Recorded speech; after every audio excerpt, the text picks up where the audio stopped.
where were you in March 2020? Were you already thinking about doing something on small business? And then you're like, oh my goodness gracious, it's all coming down. And Eder had suggested this idea to me.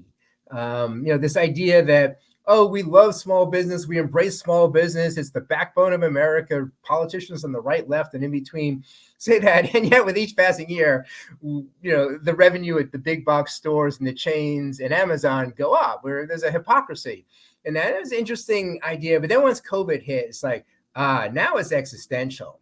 And, in a way, this is a different book than others I've written. I've written about kind of a rigged system against the working poor, Katrina, kind of more racial biases. But in a way, it is of a piece that the system is rigged against the small business owner. Let's start with, how the U.S. government defines a small business. Yeah, it's crazy.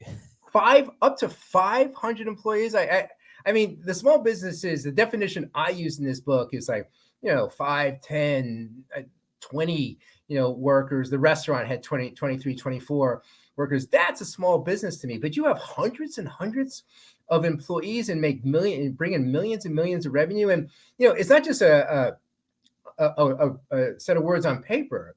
We give breaks to those who qualify as small business. We loan money, we subsidize loans to in quotes, small businesses that are up to hundreds and hundreds of employees. And we saw, PPP, the very program the U.S. government created to help small businesses, what happened? They opened it up, and it was like these large small businesses. I don't even know the vocabulary to use at this point, but it was businesses with hundreds and hundreds of employees that swooped in. They have the lawyers, they have the wherewithal, to go through the thicket of rules and applications that you had to file. And then a second thing, I'm not going to mention names, but Susan Collins and Marco Rubio in the Senate, they added right before the CARES Act. That was that huge $2.3 billion economic plan. It was the largest in U.S. history.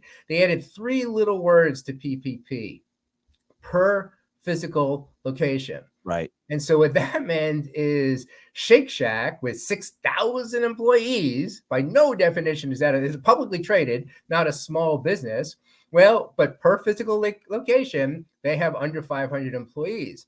And so, poor Shake Shack and Ruth's Chris, they got all the attention and they were shamed into returning the money. But 400 or so publicly traded corporations got PPP money for small businesses to preserve mom and pop establishments, those that me, you, and I assume most of the people who are listening, do not consider small businesses. P.F. Chang's, private equity funded businesses, again, with hundreds and hundreds of locations around the country, they got PPP money, the very program to help small businesses.